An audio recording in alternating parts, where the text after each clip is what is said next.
Hi, this is a quick video about rule changes for Twilight Princess HD Glitchless. Recently, a vote has been held on the Twilight Princess Discord for changing the rules. Here's what's changed. The old rule said saving and quitting wasn't allowed. You weren't allowed to save at all during the whole 5.5 hour long run. This has been changed, and you're now allowed to save and warp. What save warping means is that you're allowed to save and quit to be put at another place. Like, if you save and quit after getting the double claw shot, you end up at a different place. This change will end up saving quite a bit of time over what was previously allowed and skips a lot of backtracking. In Hyrule Castle, there are these barriers that spawn which force you to defeat all the enemies before you can move on in the dungeon. You'd use bombs and bomb arrows to quickly get past the barriers. In other categories, we skip the barriers by quickly skipping the cutscene and rolling, or jump attacking, to avoid getting caught inside the barrier. In the old rules, it was banned to skip the barriers. In the new rules, it's allowed.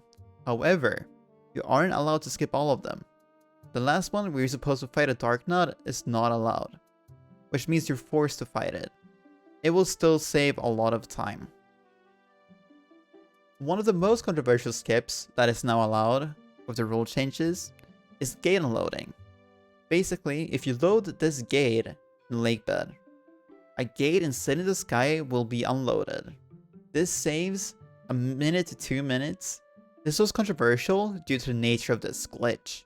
You can easily see that this is not the intended way of playing the game, but this is how the code currently works. The deciding factor for this is that we literally cannot avoid causing this to happen. The only way to get the gates to load is to fully exit the game or turn off your console. Therefore, we can't avoid it, and it was decided that it's no longer banned.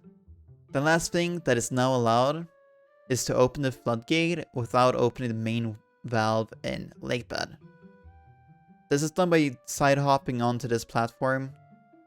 This is just allowed and hasn't been timed yet, so I can't say how much time it will save, but it will most likely save time.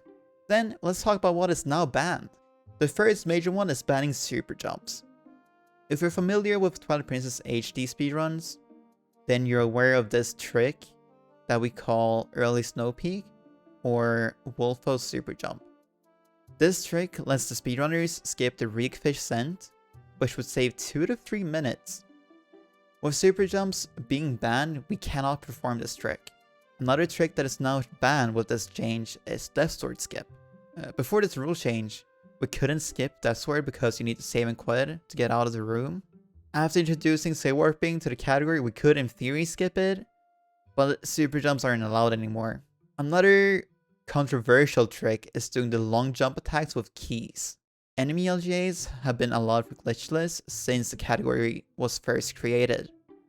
No one actually did these LGAs in the runs though, which honestly is not that surprising.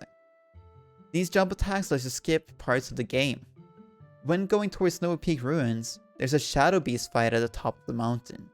If you do a Keys LGA, you can skip that whole fight. That was all the major rule changes that happened.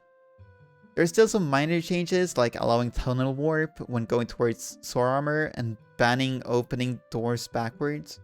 Overall, I'm happy with the outcome of the rules. It sounds like most people are pretty happy about it, and I'm excited to see runs with these rules. Let me know in the comments what you think about the rule changes.